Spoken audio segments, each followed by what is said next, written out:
A few blocks down the road, Stephen Chestnut was at the hotel, lying down. Stephen Chestnut had just got done escape-proofing his hotel room, along with Jenna Green. They noticed the electricity went snags off, this snag on. And John Scott enters the room, the small hotel room, which they would stay the night in for the night.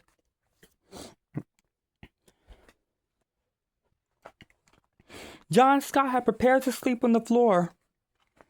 Stephen Chestnut was going to share the bed with Jenna Green. The other bed was going to be Damien, was formerly Damien's, was just now being taken by James Weston and Jeremy Clifton, who didn't really want to sleep together in the bed. James decided the last night to sleep on the floor in the middle between the two beds. And before you know it, they fell asleep. They unplugged all the electronics in the hotel room before they go to sleep, including the microwave, the TV, and every other electronic, including their phones and the radio and the lamps. They fall asleep in their beds as it rained unceremoniously outside. The thunder and rumbling caught them in their sleep. Stephen Chestnut wakes up, puts his hand on his head in his white tank top, and Jenna rolls over and puts her hand on his chest. Stephen stares at Jenna. You okay? Responds, you okay? Jenna stares at Stephen. Maybe you should go to sleep, baby. It's okay. We have to find a way to get past this.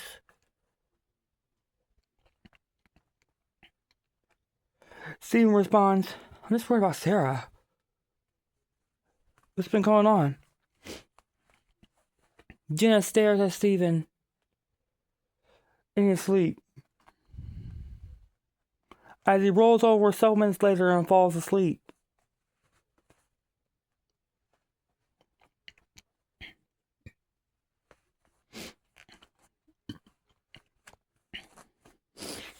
Jenna wakes up, gets up out of bed, turns on the bathroom light and rinses her hands in the sink, then turns it off and exits the bathroom to go back to bed. As Jeremy Kettings enters the bathroom, pees in the toilet, flushes the toilet, exits the bathroom, Stephen Chestnut enters the bathroom directly afterward, looks at the TV, looks directly into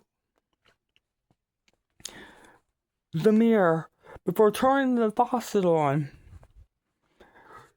Fills his hands with water and splashes his face with it, and rubs his eyes with the water before filling his hand up with another handful of water and splashing his face again and rubs his face again.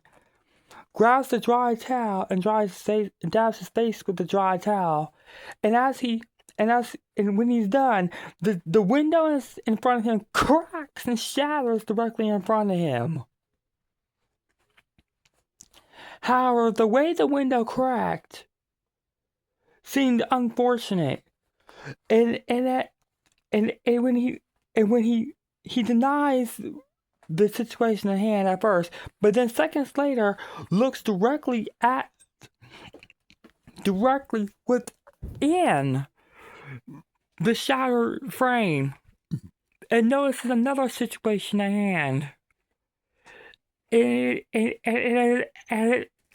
And stares at the three letters within the situation, and a fourth letter directly along with the other three, saying SOCO.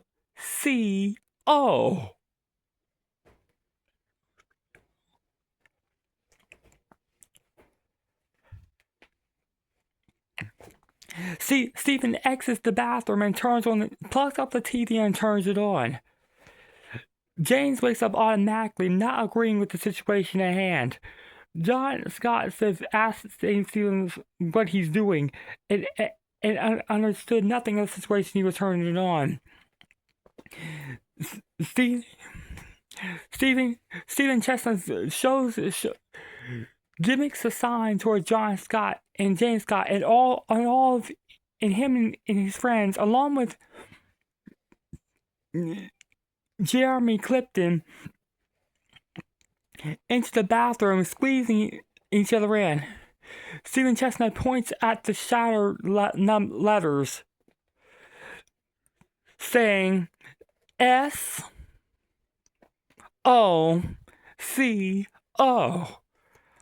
Stephen Chestnut responds, "That? What the fuck is that?" John Scott responds, "I don't know. I don't think I really know, because I can't see with you guys in the way." Jenna Green responds to the situation, "I don't know what that is." Jeremy Kevin responds, Kevin's also known as Jeremy Clifton responds, in all amazement, "I don't know what the hell that is." James stares at it and tries to figure it out. "I don't know. What the fuck is that? SOCO?" John Scott peeks around the room into the bathroom. Evolutionary transaction, I guess? Jenna responds. John Scott exits the bathroom, moving past it. Looks into a notebook nearby, and turns to a specific page within a transaction dialogue notary handbook inside a cabinet that he had found earlier on. Puts the code into the cabinet and opens it.